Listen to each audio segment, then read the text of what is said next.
Hello everyone, and welcome back to Let's Play Pathfinder, Wrath of the Righteous, where something's happening.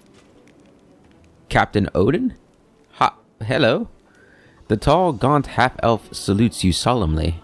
Alright, before we read this, welcome back everybody. I wasn't expecting something to happen. It's a good thing I recorded when I started recording, so I didn't miss this. But yeah, it's been a while since I last recorded. I got pretty far ahead of myself with the assault on Dresden, so I took about a week off to let the uploads catch up to where I was recording. So it has been a little while since I last played. So we gotta get back into it. I know we still have to explore the city, so we still probably have another episode of Dresden. Anyway, Captain Odin. Commander, it is an honor to call this first meeting of the Military Council to order. I am Captain Odin, and I've been serving under your command ever since the assault of the Grey Garrison. Really, I don't remember you. I will do my best to be of as much use to you as possible in this role. Are you an elf? Half-elf? Regil. The foundation of the military is cold calculation and discipline. These are principles I will seek to impart to the Crusaders. If we are to win this war, we must forget about mercy, for our enemies, for our troops, and for ourselves. Sela. Well, Commander, your sister Sela is no renowned general, but she spent half her life tussling with evil. Looks like I'll be stepping up on behalf of all of Iomede's faithful here. I hope my advice will prove useful. Captain Odin. The first issue of the Military Council's agenda is the Reorganization of Troops. Our infantry has been bled dry. The forces Her Majesty granted us were enough to take Dresden, but we need more troops to hold it. Furthermore, the army was assembled in great haste after the assault of Canabris and was never adequately equipped. Unfortunately, we don't have much time for redeployment. Our scouts report that a powerful Balor, Koremzada, is already preparing a retaliatory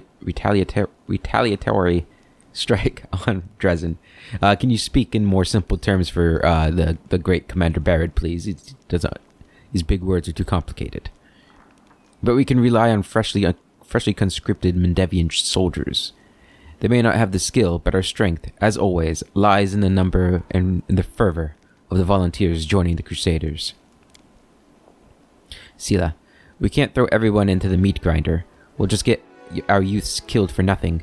We need to select the best among the recruits, or even better, hold a contest. The bravest and most capable will join the Crusaders. The death count is always highest in the infantry. Its purpose is to serve as a shield. It would be wise to invest our resources in hiring and training heavy footmen with shields to ensure maximum protection, even if it limits our mobility and makes them less threatening to the enemy.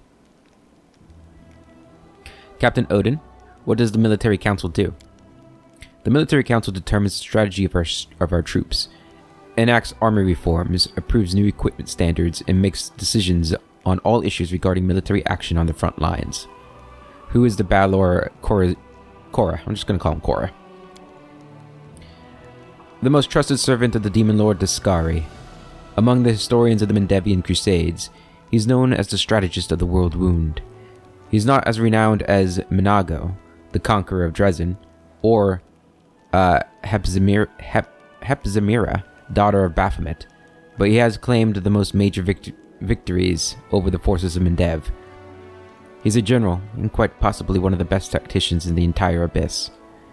I've been studying his style of warfare for years. He may seem like an ordinary demon, another typical war taskmaster, but that's a fallacy. Like a beast following a scent, he senses weakness in his enemy's defenses and strikes at them, sending soldiers to bring targeted carnage. His uncanny charisma attracts more and more soldiers to him, so he is never short of troops and sacrifices them like pawns whenever he pleases in order to achieve his victories. Korra is the face of the demon host. For many years, I've been gathering research on him, preparing for the day our armies would clash with his once more. I hope my council will help you defeat him, but so far, Korra has known no defeats. I have a few questions for my advisors. We're ready to answer any questions you may have, Commander. Sela, have you ever commanded an army before? What a question. Not on a scale like this, of course not. But I've fought evil, and I know its tricks. Besides, war makes people callous, and it's always useful to have a paladin advisor around to remind you at a crucial moment what you're actually fighting for. Right? Sure. Reggie, why do you wish to sit on the military council? I think that's pretty obvious. I have command experience, and I intend to impart to the Crusaders at least a modicum of the discipline and rigidity that the Hell Knights. The quality of the Mendevian staff currently available to you leaves much to be desired. Reggie glances at the wincing Captain Odin. That much is certain. And who are you, Captain Odin? Captain Odin bows ceremoniously. I've served on the front lines of the Mendevian army for over 25 years, and in that time I've gained a wealth of combat experience.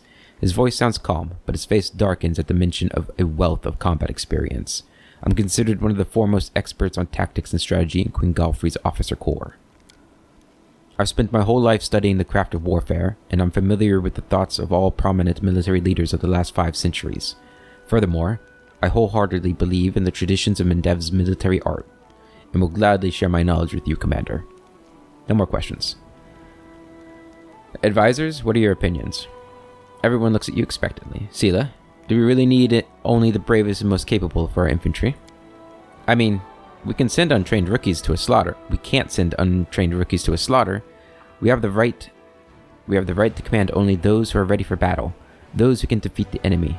We must find out who has the skill and the guts. Contests are perfect for that, and a little excitement for our warriors couldn't hurt either. We won't get that many winners, but their strength will come from their prowess, not their numbers. Reggie, your proposal would leave us with an infantry full of selfish risk-takers dreaming of glory and valor. That is bad material for a soldier. The infantry's role is to be a shield for the archers and mages. All they're required to do is follow orders and hold the line, unto victory or death. Ambitious loners cherry-picked through contests of skill are not fit to perform this duty. I kind of agree with Reggie. Why do you insist on shield bearers? The infantry is a meat shield intended to catch the blade of the opposing army in its flesh. The shield must be reliable. That is all that is required of it. That is why I would like to see well-armored shield bearers as our foot soldiers. We must have the option of pitting ranks of footmen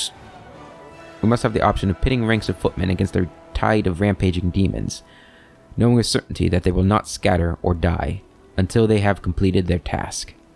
Captain Odin, you just want to gather up some recruits from Mendev? Yes. Institute a draft and try to amass as many new soldiers from Mendev and other lands as we can. We've always drawn our strength from our zeal and our determination to oppose evil. If we start holding contests or selections, we'll turn our Holy Crusade into a job for the chosen few and scare away future volunteers. If we try changing our tried and true tactics, we'll lose valuable time, and our army is in need of fresh blood right now. Everything is clear to me now. I can see the path we must take. We'll put our faith in a tight formation of shield bearers. Reggie's expression remains impenetrable. I will monitor the recruiters' work and preparation of all necessary equipment. Captain Odin salutes you formally. Thank you for your time, Commander. When the reforms are finished and the ranks of our infantry are replenished, I will assemble the military council to discuss new decisions. Cool, I like that. Oh, more people? Lady Konomi. A sharp-looking kitsune gives you a quick, business-like bow. Commander, the matters before us are urgent, so let's not stand on ceremony. I am Lady Konomi, the official attaché of Nerisian. Here are my credentials. She presents a scroll adorned with Galfrey's seal. Her Majesty has instructed me to lead your headquarters' diplomatic council. Saciel.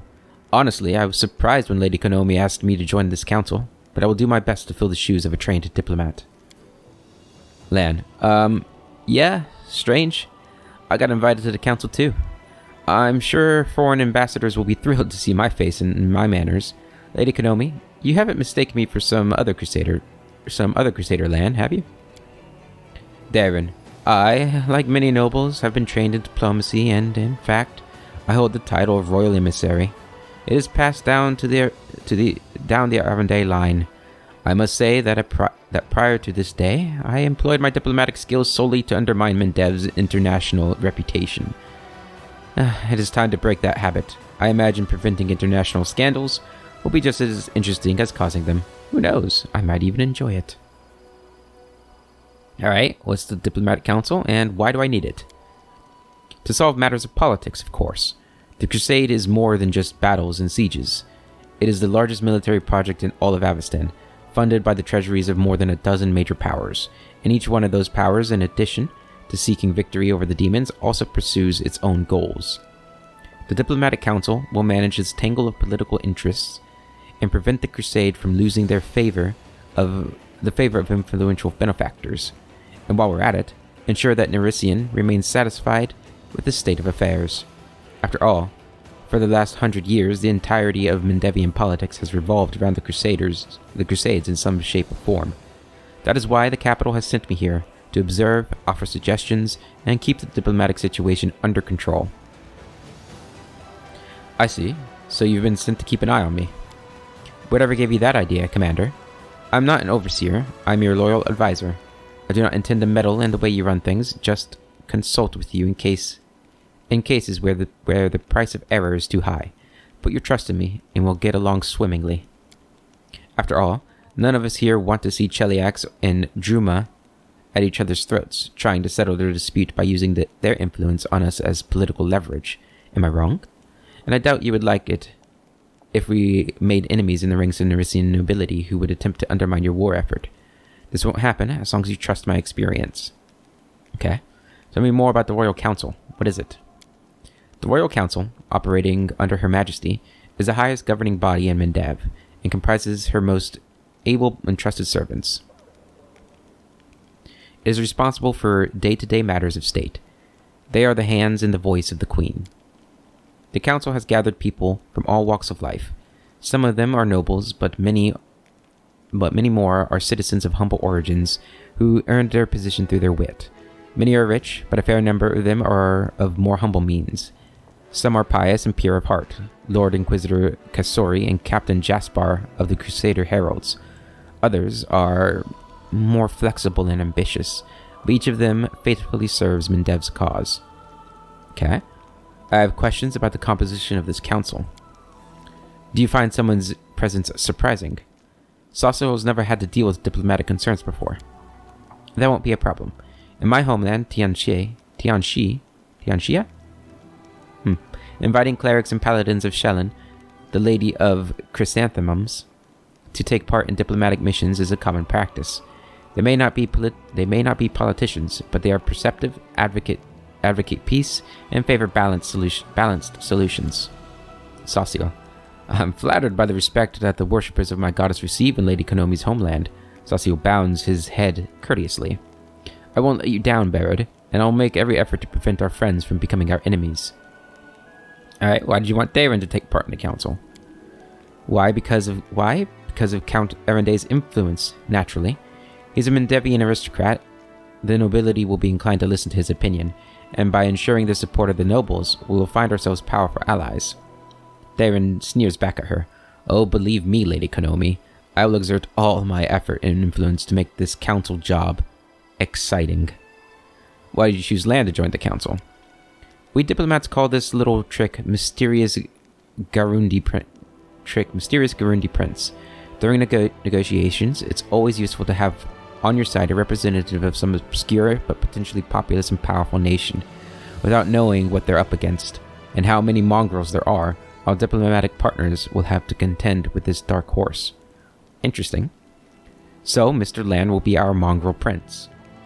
If we are negotiating with foreign ambassadors and I make this sign, Lady Konomi crosses her fingers in an intricate gesture, you immediately start talking about how offensive their proposition is to the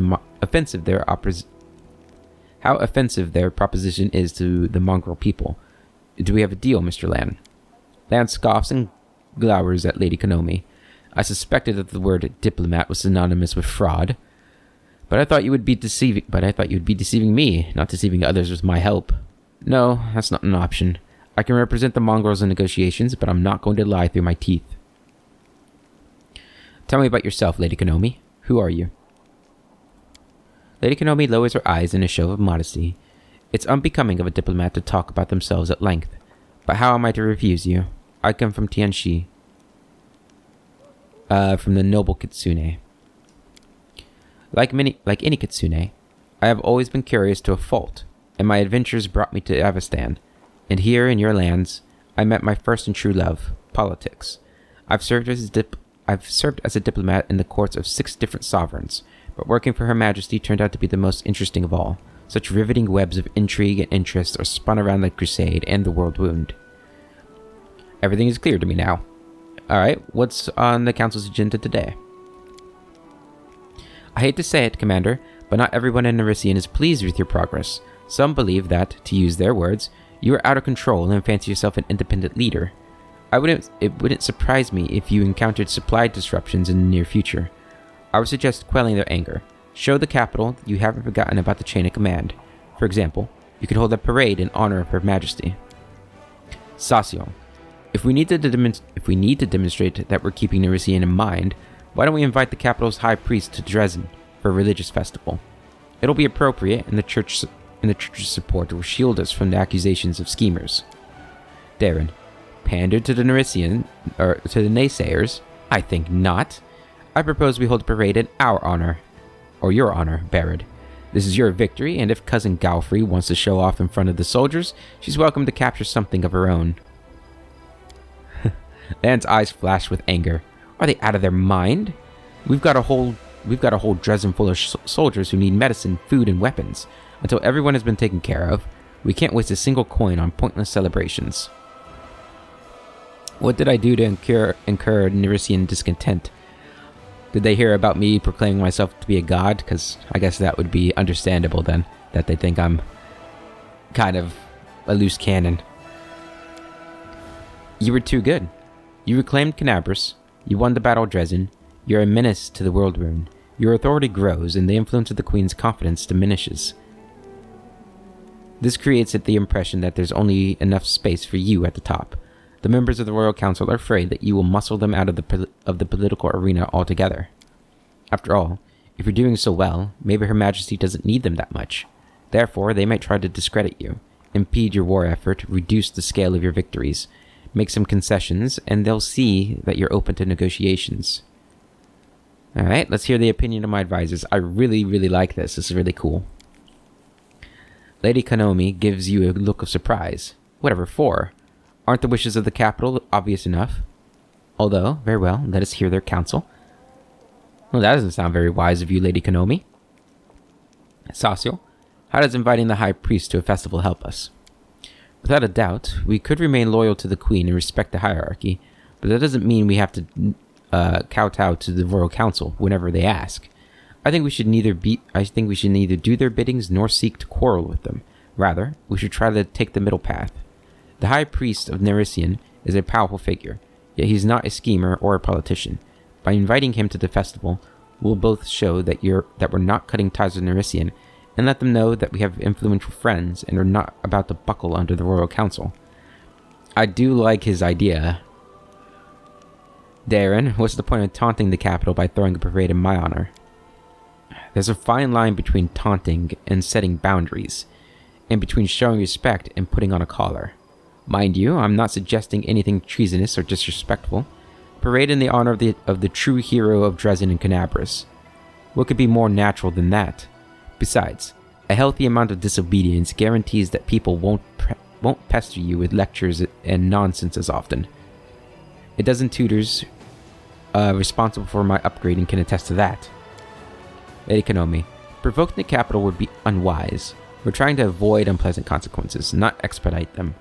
I'm sure that was merely an extravagant jest on the Count's part. Now, Lan, do you think ignoring the capital's worries is a good idea?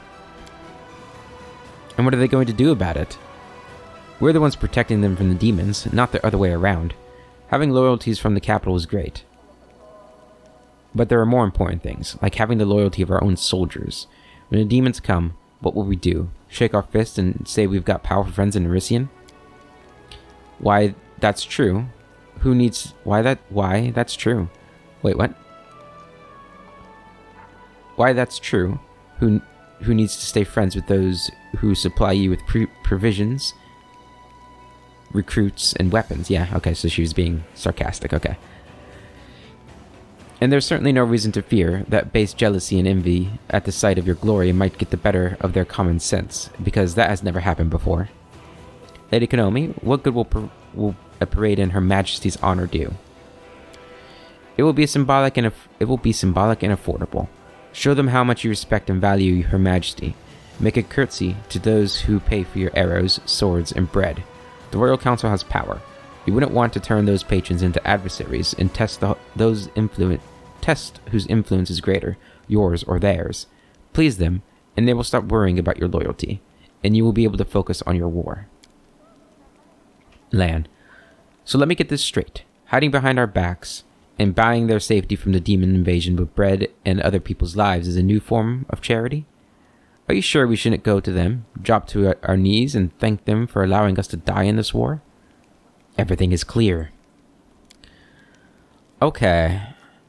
So, obviously, Barad likes the queen, right? So, holding a parade in her honor is appealing, but he can't let his personal feelings get in the way of what he thinks is best. And I think that he would think that Saciel inviting the High Priest and Nerissa into the religious festival would be better. Right? It won't solve the loyalty issue, but it will placate them for a while at least. And at the same time, we'll be making allies with the religious order, or the high religion of Mendev, potentially garnering us more support. So, Saciel, invite the High Priest and Nerissa to the religious festival. A moment, Crusader, or Commander. I understand that you're used to being the highest authority in all matters, but political decisions are an exception. I am a professional in this field. You are not. By ignoring my recommendations, you are not only deliberately seeking conflict with the capital, but disregarding common sense as well. I urge you to reconsider. Lady Konomi. Okay, you've got... Okay. You've got some confidence talking to me that way. Nobody second guesses me when I make a decision. What is this? Do you not know who I am? You think you have the right to talk back to me? I'm a god. You've invited my companions to the diplomatic council, and now you refuse to listen to their opinions? Don't tell me what to do. We are inviting the High Priest, that is all. A persuasive speech. Very well. I've changed my mind. We'll hold a parade in the Queen's honor. So I think Barad probably is a bit annoyed by this, because this is like the first person who's ever talked back to him. But he's not, well, I guess he is kind of a loose cannon at times, but he doesn't have that bad of a temper. So he's just going to ask her, you invited my companions to the diplomatic council, and now you refuse to listen to their opinions? I'm simply suggesting that you give your companions time to find their feet in the council and to grasp the principles of being a diplomat. Also, if they weren't on the council, your decisions could be mistaken for the decrees of a tyrant. And that is definitely not the public image you need. Why not? Right? I mean, why not? Why not be a tyrant? Nothing else has worked against the Abyss so far. Darren. Now I understand the role that I've been given, Lady Konomi. I'm supposed to stand in a pretty doublet and keep my mouth shut. I can promise you the former, but not the latter. Okay. Don't tell me what to do. We are inviting the High Priest. That is all. Yeah, I mean, we're inviting the High Priest. That is all. Don't tell me what... I don't really like the don't tell me what to do thing, but I've made my decision. We're inviting the High Priest. Lady Konomi's voice hardens. I cannot challenge your decision. However, I have no choice but to inform the capital that you have disregarded my recommendations. Actions like these are precisely what gave Nerissa cause for concern, Commander. I hope you will revise this defiant stance in future. I'll see to it that the High Priest receives a proper welcome. And let him know that the strength of our faith is just as absolute as our loyalty to Mendev. Yeah, I don't know what she's so worried about. This seems like a decent middle ground. Lady Konomi, and with that, we can bring this meeting of the Diplomatic Council to a close. It is unfortunate that things were so tense, but I'm sure we'll soon have many more opportunities to resolve any misunderstandings between us. You better hope so. Okay, who's next? Is this the Council of Mages or something? Dorglinda, Stranglehold. Hail, Commander. A middle-aged dwarf who has clearly seen some combat salutes you with one barely moving, bone-dry hand. On her face are huge, scarred claw marks. A black eye patch covers one eye, but she's watching you with the other, intent and somber. Dorglinda Stranglehold, Chair of the Logistics Council, at your service. We've got ourselves an ugly situation that requires your attention, or decision. Oh, Land's here too? Hopefully this council will benefit from my vast experience surviving with gear that consists of rocks and sticks, and where any dinner that's not squirming on your plate is considered a feast. All in all, kind of like our crusade. Dorglinda Stranglehold. I won't lie to you, our logistics are a mess. We need more of everything, and what we do have is in disarray. Crates of provisions are rotting away in storehouses because some idiot quartermaster spilled beer on the papers. And fools are not the worst problem. There's also theft. Some officers grease palms to get a helmet with a stylish plumage, or a fancy blade with from Nerisian. Meanwhile, that means that ordinary soldiers are being armed with barely more than kitchen knives, hammer and tongs. It's time to give the entire logistics staff the bum's rush. Oh boy. The question is, where do we find capable and honest people to replace them? Lan, let's get some veterans on the job. People who've had their fill of the front lines and who know firsthand what life is like for a common soldier. What the rations taste like, and how the boots are always the wrong size. Dorglinda Stranglehold. My suggestion is to call some experienced, well-connected supply officers from Nerisian. Let them leave their cushy jobs in Mendev and work up a sweat for the good of the crusade. Okay, so Land's our only advisor here. I wonder if we had picked up any other companions if they would have joined at this stage. Dorglinda, what are the council's responsibilities? The Logistics Council deals with all matters relating to supplying the army. Most issues will be trivial and undeserving of your attention. However, from time to time, serious decisions will need to be made, and that's when I'll convene the council. I have questions for the council. As you wish. Lan, how can you be of use to this council? I know a thing or two about gathering weapons and provisions. Compared to the war for survival we had to wage underground, you guys have it easy up here. If things go badly, I can teach our troops to live off the land and how to craft decent weapons from junk. They'll have memories of land's special stew for years. Not sure if those will be fond memories, but they'll remember for sure. Dorglinda, why were you assigned to head this council?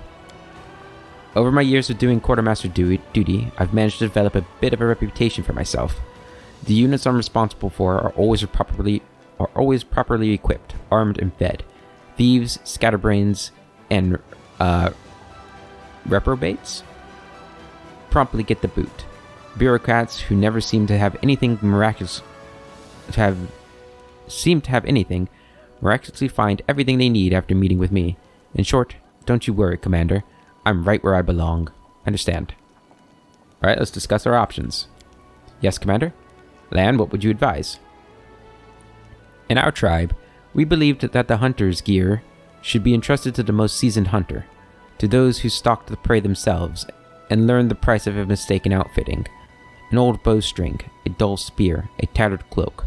The hard way. I think that's how it should be in the army. Whoever is responsible for supplies must know war firsthand.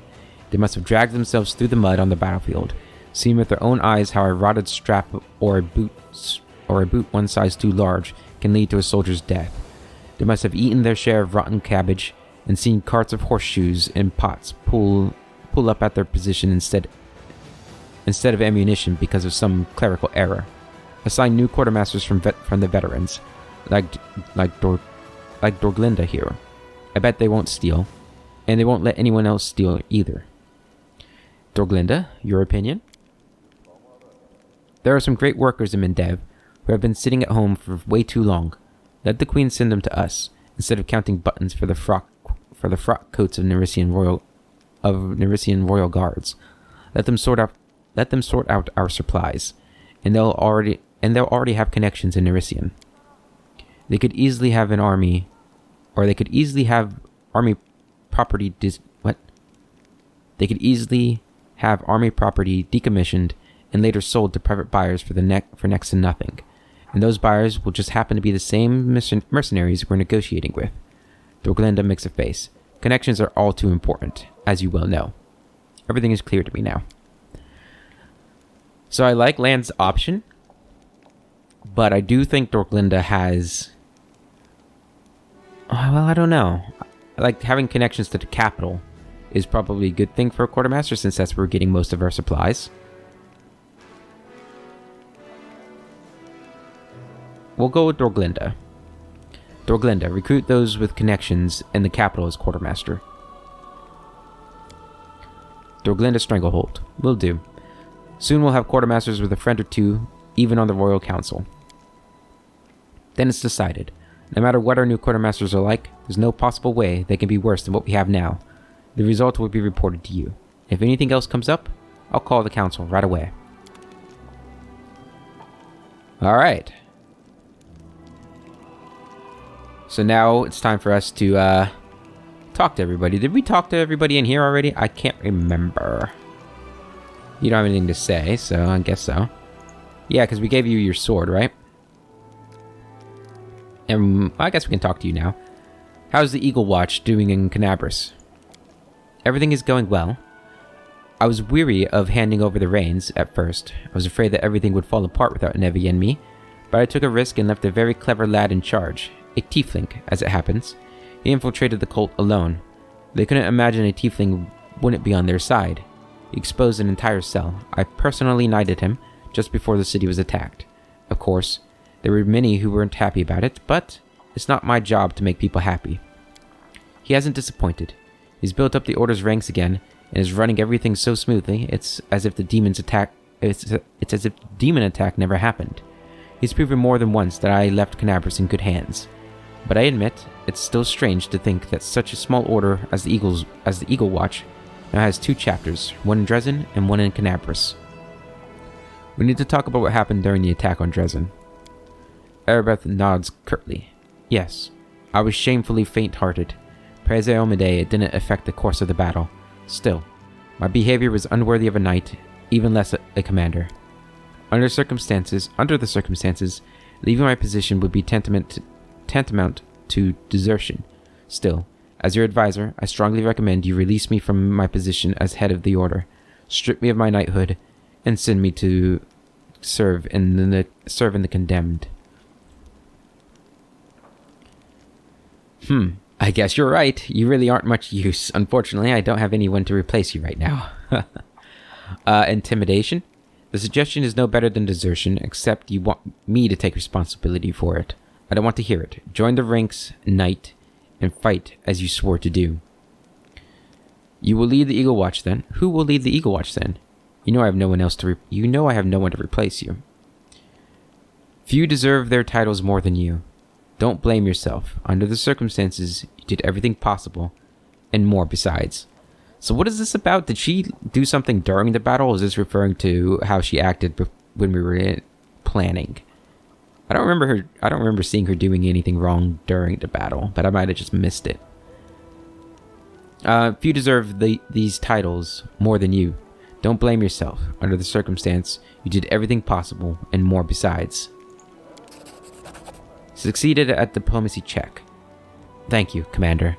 The gratitude in Erebeth's voice is sincere. A spark of enthusiasm appears in her eyes, which had grown dull over recent weeks. The half-orc salutes you sharply. For a moment, you once again see the Erebeth who is ready to protect the defender's heart to her dying breath. Thank you for so trusting me, more than anyone else does in this crusade, even more than I trust myself. Despite your words, Arabeth obviously still feels unworthy of her commander's rank. Changing her mind will require more than platitudes. Perhaps you can bolster her by appointing her to a position where she can work more closely with rank-and-file soldiers. Those whose faith in her commander and their commander remains undimmed. Arabeth says goodbye with a short bow. New event, orders to Arabeth. Enevia? Nothing? Okay. Alright. So let's finally head out of the council room here. Let's go check my bedroom, make sure, there's no intruders. We do have a book over there, but I'm not going to worry about it right now. Okay. Man, the councils took a lot longer than I thought they'd be. Oh my goodness. This is a really nice map. Okay, so we got a quest in the streets. Got an inn there, so yeah. Okay, it looks like to the streets is the only thing in the second level. The Burden of the Aeon. Okay, let's go there.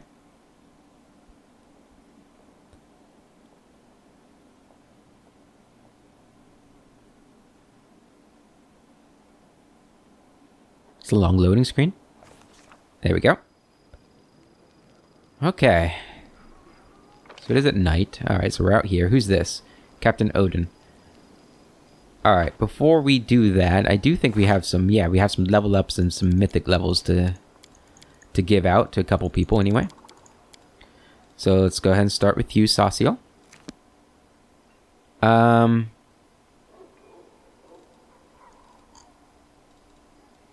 So it was pointed out that we might get raised dead for him at level 8 as a cleric. So let's see if that's the case. If it is the case, we will put another level in cleric before we start putting everything into war priest.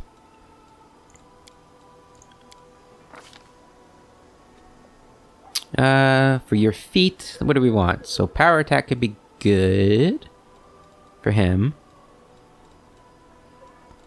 We haven't really used him a whole lot to really know what's the best thing to get for him.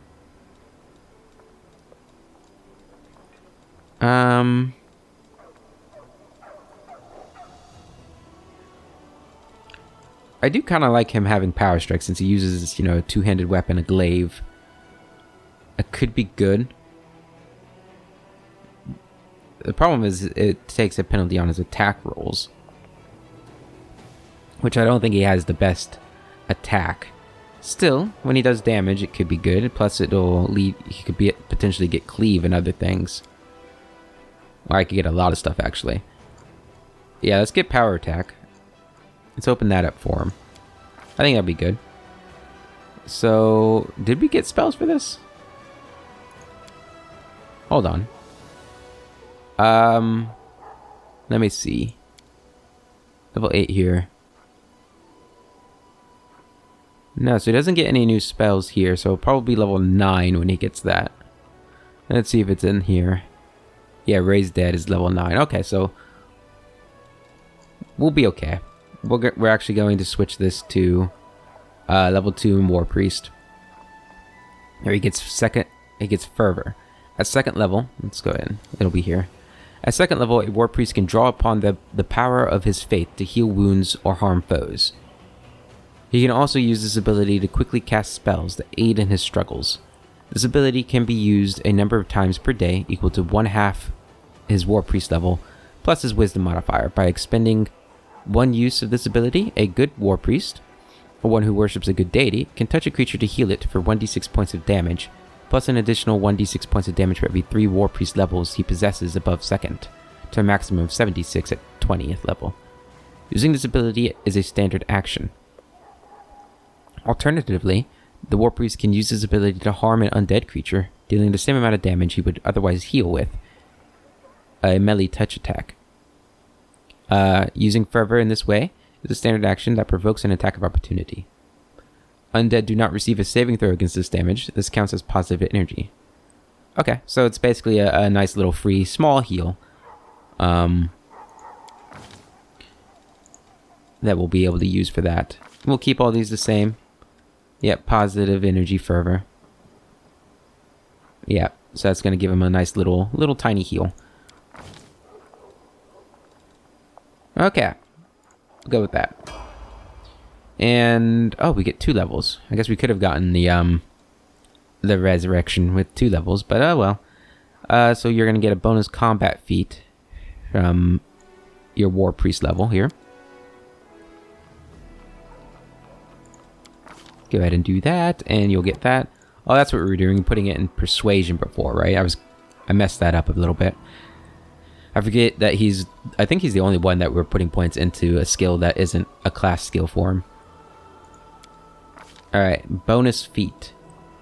Let's see. So we get cleave.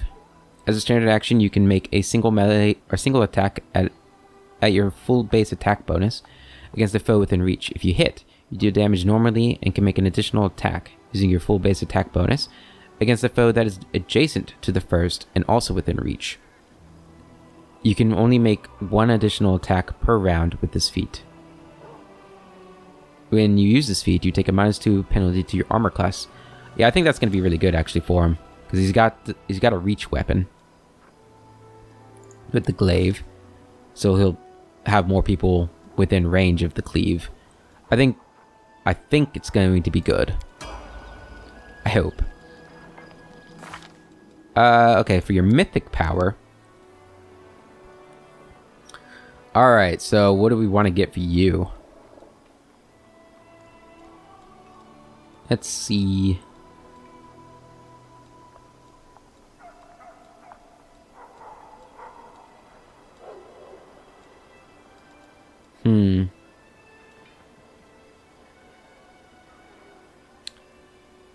Once per round, when your melee attack misses the target, you deal 2d6 plus 1d6 per 2 mythic ranks of sonic damage to all enemies. That could be really good, because I feel like he's going to miss a lot.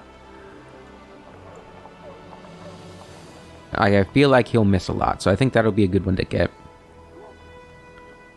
Boundless healing is really good too. Right? Oh man. But I think we are going to get that. I want to focus more on his damage to try and make him a little bit more viable in that sense. Like, just because he'll have good utility just because he has access to the cleric spell list, so I think his offensive abilities are what's lacking, and I think this will help a lot, along with power attack and cleave that we've got. So we're going to do that. Alright, next up, Ember. Alright, we're going to keep leveling up Witch for you. Which you might get access to Raise Dead. Do you? I don't see it. Damn. Anyway, next for that, and then go ahead and put the points in that you need. There we go. Alright. We get a lot of spells, or we get to pick some more spells too. For this feat, what do you already have? You have Improved Initiative. Yeah, that's going to help with the slumbering. That's why I got that. Arcane Focus. Precise Shot, and Point Blank Shot, which I don't think we picked those. I think those came with her. We need to get rid of this. Discerning Eye, you receive a +2 racial bonus on saving throws against illusion spells.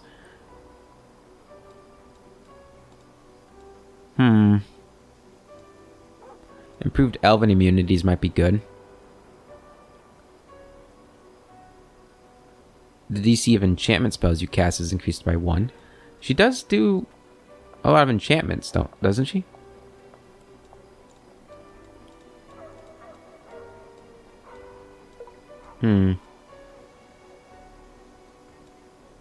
Spell penetration could be good. We might just get that. That'll be a good one to get. I can't remember. Does Slumber get affected by spell penetration? It's been so long since I've used her. Because Dresden took like 10 hours to get through. Combat casting. Nah, she shouldn't ever be in combat range. I think the spell resistance stuff could be good. So we're going to do it. Spell penetration. That's what I was talking about. Yeah. Alright, and then a level 1 spell for you. Go ahead, pick up Hold Person. For your level 2. Pick up... Ooh, Vampiric Touch. We could... I guess that would be giving her the rapier though, right?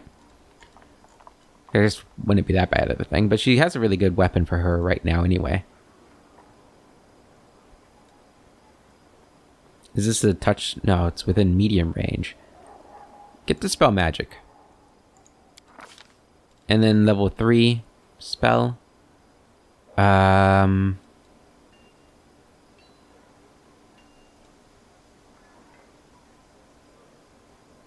Kind of want to get either Volcanic Storm or Ice Storm.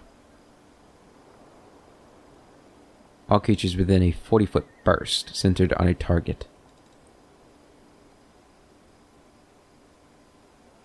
Deals 3d6 points of bludgeoning damage and 2d6 points of fire damage. Okay. Creatures inside the area take a -4 penalty. Or are these the same thing? It's just different kinds of damage.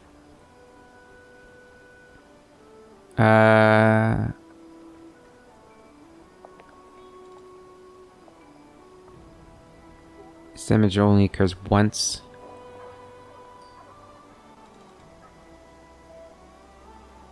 Yeah, I think they both do the same thing. Trying to think of what kind of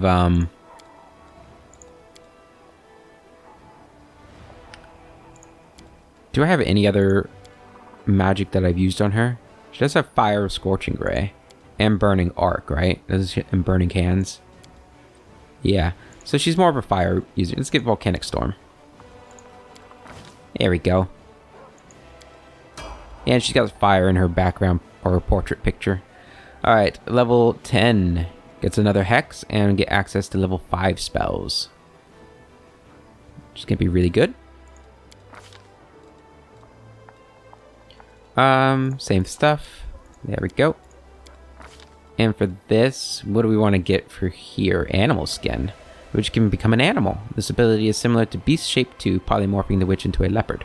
Cool. Agony. With a quick incantation, a witch can place this hex on one creature within 60 feet, causing them to suffer intense pain. The target is nauseated for a number of rounds equal to the witch's level. A fortitude save negates this effect. If the saving throw is failed, the target can attempt a new save each round. That was pretty good. Nauseation is a pretty good one. Beast's Gift. The witch can use her magic to grant her allies ferocious animal abilities. The witch can partially transform a willing ally, granting him natural attacks for a number of minutes equal to the witch's level. Choose one. The creature gains 1 bite attack that deals 1d8 points of damage, or the creature gains 2 claw attacks that deal 1d4 points of damage. These attacks follow the standard rules for natural attacks. I feel like you could get really creative with your build if you focus on that. With some of the items we've gotten that boost your natural attacks. Delicious Fright. The target of this hex becomes shaken for a number of rounds equal to 3 plus the witch's intelligence modifier. What is your intelligence? I wish it told you what your attributes were when they mentioned stuff like that. As long as the witch remains within 30 feet of her target, she gains a +1 morale bonus on attack rolls and a +1 morale bonus on saving throws as long as its effect persists. Evil Eye, Fortune, Healing, Hoarfrost. The target is rimmed with a shell of frost needles that slowly works their way into its flesh. Oh geez. The target turns pale and blue and takes 1 point of constitution damage per minute until it dies. Saves once per minute or is cured. Hold on. Break Enchantment, Dispel Magic, Remove Curse, and similar spells in the effect. If the target saves, it is immune to this hex for 1 day. This is a cold effect. 1 point of constitution damage per minute. Okay, that's actually kind of... A minute's a long time in combat, so that would take a long time to do. Grants the, that's not going to be great for her. Major, I don't know how to say that. I think we've read this one before. The witch can touch a creature to suppress and protect it from negative conditions. Major healing. This hex acts as a cure of serious wounds. Regenerative sinew. The witch can cause the debilitating wounds of a creature she touches to quickly close, helping it heal rapidly. The target gains fast healing 5 for a number of rounds equal to half the witch's class level, or it heals up to 4 points of ability score damage from 2 ability scores. That's actually really good.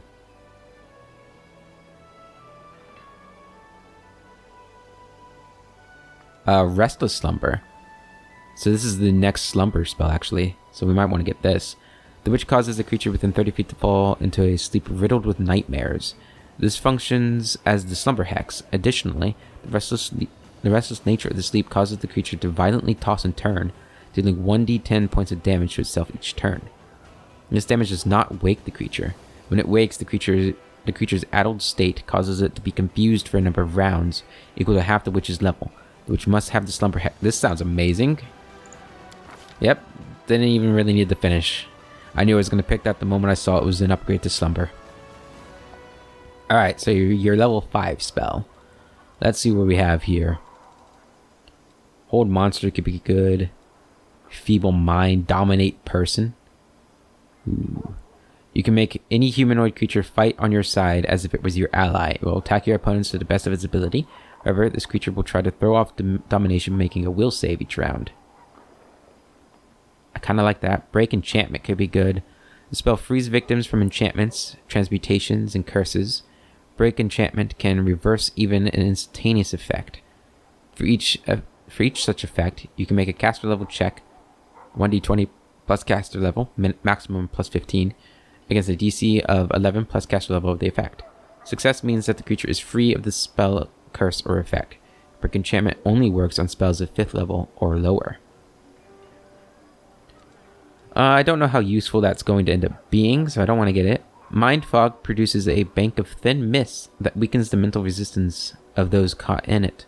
Creatures in the Mind Fog take a -10 penalty on wisdom checks and will saves. Is Slumber a wisdom save? Or will save? I think it might be. Or maybe it's a fortitude, I don't know. A creature that successfully saves against the fog is not affected and needs not make further saves even if it remains in the fog. Affected creatures take the penalty as long as they remain in the fog for 2d6 rounds thereafter. Does it tell me what this does?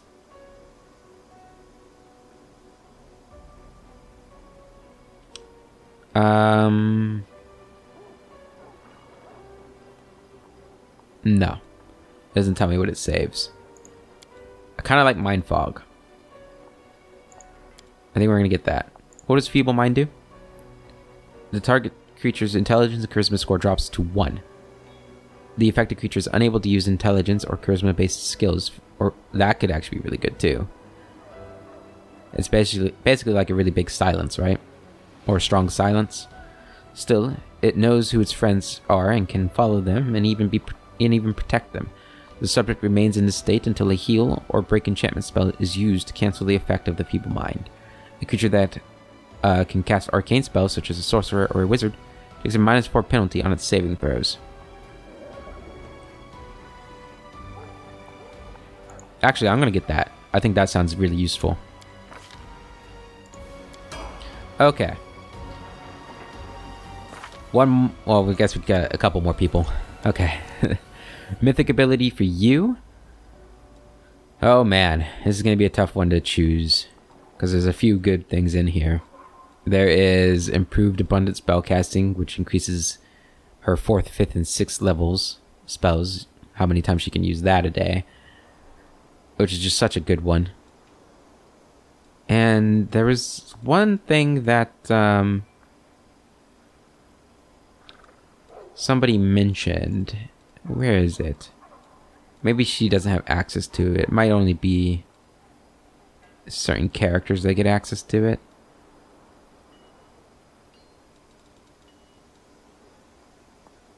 Oh yeah, it's this, right? The damage of that energy type you deal can no longer be prevented or reduced by resistance or immunities. Yeah, so we could get this for fire since she focuses on fire so much for her attacks. That could be good. Would that be better for her than getting more spell uses? Ah, that's tough. That's tough to know. Beneficial curse. You have found out that curses can be a blessing, and now you know how to use them. You gain an additional oracle curse, but it gives you no penalties. Oh, that's kind of neat, actually. Hellbound. Infernal influence grants you profane insight and weighs on your soul. Creatures instinctively distrust you, and you take a -3 penalty on persuasion. Skill check. You gain a +2 bonus on persuasion skill checks when used to intimidate.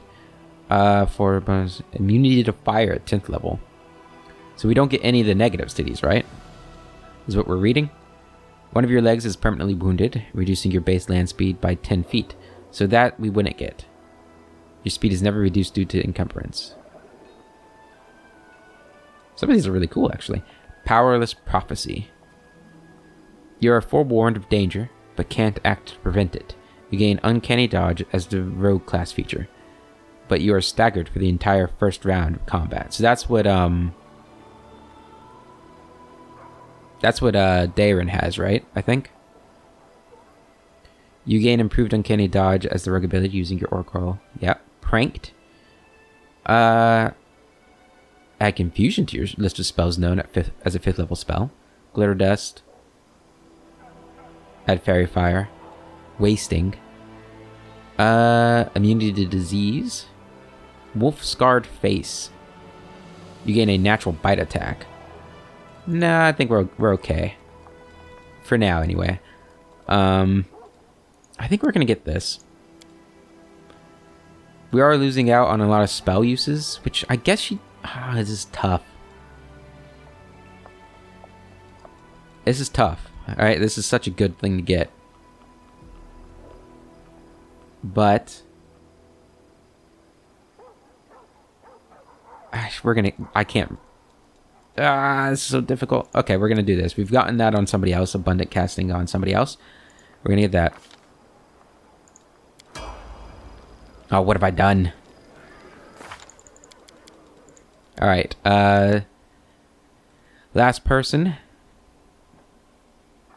Yep, so we really didn't get to explore Dresden at all today. Well, you know, it happens.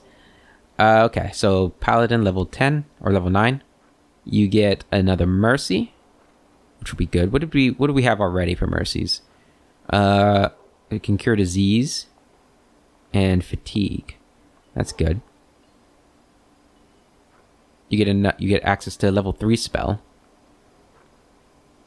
which you should already have, but it says you don't. That's kind of weird. Anyway, let's go ahead and do that. You get that and that and that. Alright, for your skill here, you already have weapon focus, don't you? Actually, no, I don't think I ever did because she's supposed to have longsword, right? But I use longsword, so it's been kind of a conflict of interest, I suppose. We should probably give her a longsword, though. Let's see. Armor focus. Yeah, you already have heavy. Combat casting. Combat reflexes. Critical focus. Destructive dispel. You successfully make a targeted dispel check. She doesn't really do that very often. Or ever. Extra lay on hands. That could be a good one just to pick up. Actually, how many are you? You can use the lay on hands ability 2 additional times per day. That's not bad. In fact, I think we might get that. Yeah, let's get that. And, ooh, we can get rid of poisoned. That could be really good.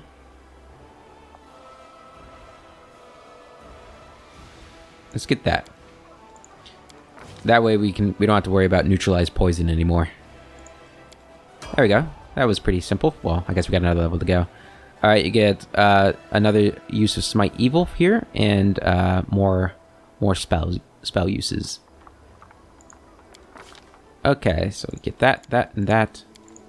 Easy. That was an easy one.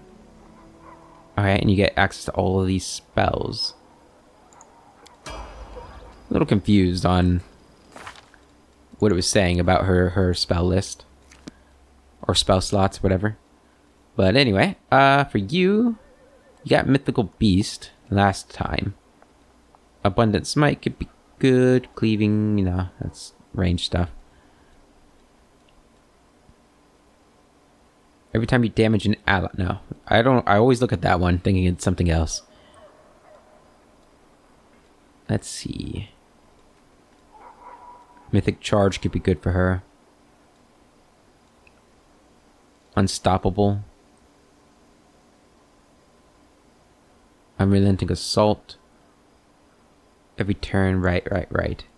So nothing else that's going to increase her mount's abilities.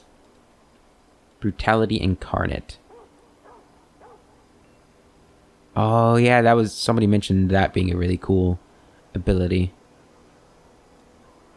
for a hand-to-hand monk. I don't know. Whenever you cast Mage Armor, nope, that's not going to be a thing. Always a chance. I mean, Abundant Casting could be good. Abundant Smite could be good. Battle Meditation. Best Jokes. Boundless Healing. Every time you are targeted by an enemy spell, you gain the ability to teleport to the spellcaster's move action for the next 2 rounds. That could be really good for her. Right, that'll make it so she can get close to the spellcaster. I kind of like that, actually. This could also be good, emergency help.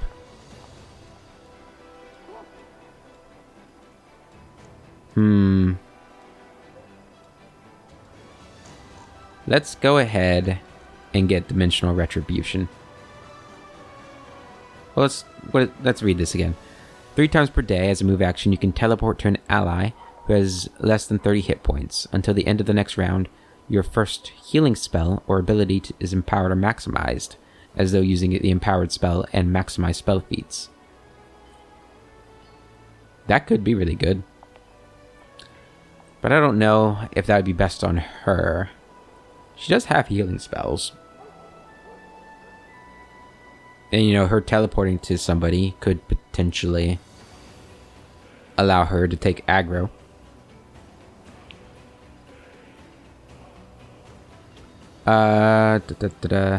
Dimensional Retribution or Emergency Help. I feel like Emergency Help is more of Sela's jam, so we're going to go with that. And we just got to make sure we pick healing spells for her spell list. Alright, Animal Companion. Yep, you're a very athletic horse. Armor Proficiency, Light Barding. He can finally be armored, which is good. And get those up again. Easy. And are we carrying that stuff? I didn't think so. Alright, everybody. That's going to be it for this session, or this episode. Next episode, I'll probably put the spells in between episodes, and I'll just show you guys what I've chosen, so you guys don't have to sit and watch me do all that. The next episode, we will finally start exploring Dresden. There's so much to explore here, it feels like. Oh my goodness. But yeah, hopefully you guys enjoyed this episode, and I look forward to seeing you guys in the next one. Until then, I hope you have a wonderful day, and I'll catch you later.